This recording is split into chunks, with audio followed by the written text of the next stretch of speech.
આ વૃદ્ધ દાદા રોડ ઉપર બેસીને ચપ્પલ સાંધવા માટે કંઈક ગોતતા હતા. તેમના જીવનના અઘરા રસ્તાના સાથીદાર એવા પગરખા જે હવે દમ તોડી રહ્યા હતા. હું મારી જાતને તેમની સાથે વાત કરવાથી રોકી ના શકી. દાદા, તમને શું પરેશાન કરે છે? દાદાએ કહ્યું કે મારા મનમાં આવેલા હજારો પરેશાનીના વંટોળને મેં હમણાં જ શાંત પાડ્યું છે. મને તે ના પૂછશો.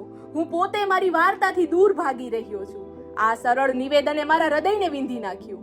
હું પાણી અને મજબૂત ચપ્પલ સાથે પરત ફરી. પાણી પીને તેઓએ આંખમાં ઠંડા પાણીની ઝલક મારી અને સ્વસ્થ થયા. તેમના વર્ષોના સાથીદાર એવા ચપ્પલનો આજે ઠેઠ નિવૃત્ત થવાનો વારો આવ્યો.